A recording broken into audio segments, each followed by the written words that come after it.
శ్రీ యాదాద్రి నరసింహ స్తోత్రం అనే స్తోత్రంలో దాదాపుగా 208 శ్లోకాలున్నాయి.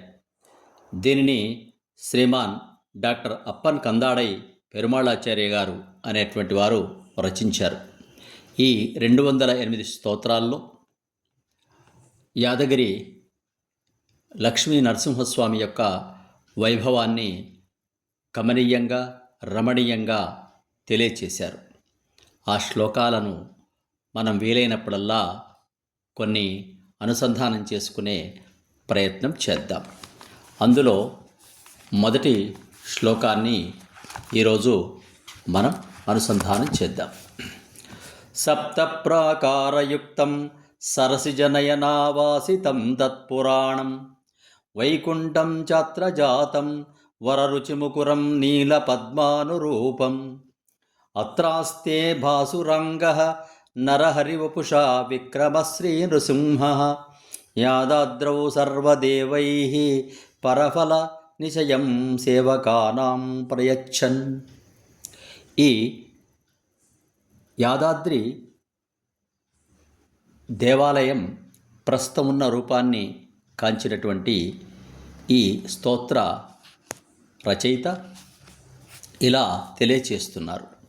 సప్త ప్రాకారములతో కూడినదై పుండరీకాక్షుడగు శ్రీమన్నారాయణుచే నివసింపబడు సనాతనమైన అందమైన మొగ్గగా ఉన్న నీలపద్మములతో నీలాదేవితో శ్రీదేవితో పోలినదిగానున్న శ్రీవైకుంఠమే యాదాద్రిగా భూలోకమునకు చేరినది.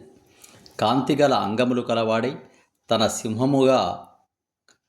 సింహముగా క్రింది భాగము మానవముగా పరాక్రమించి అవతరించిన వాడై శ్రీ నృసింహుడు అందరు దేవతలతోనూ కూడినవాడై సేవించిన ప్రతి ఒక్కరికి ధర్మ అర్థ కామ మోక్షములనబడు ఉత్కృష్టములకు 4 రకముల ఫలములను ఉదారంగా ఇచ్చుటకై ఈ యాదాద్రి కొండశిఖరం నందు వేంచేసి ఉన్నాడు.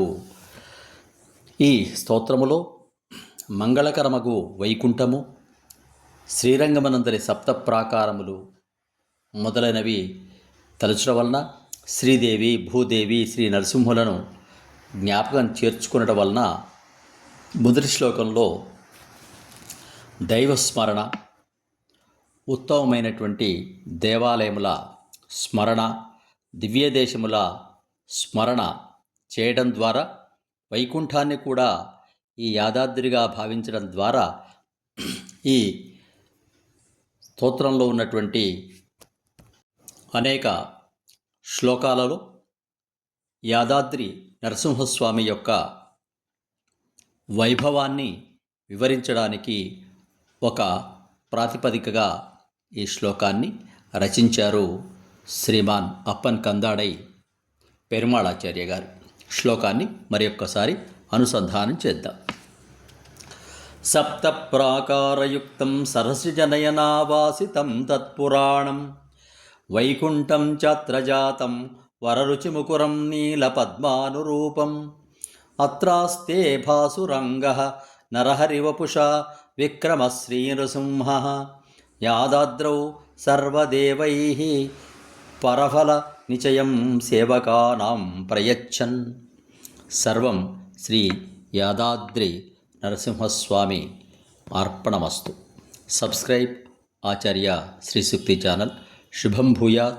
సమస్త సన్మంగళాని భవంతు. స్వస్తి.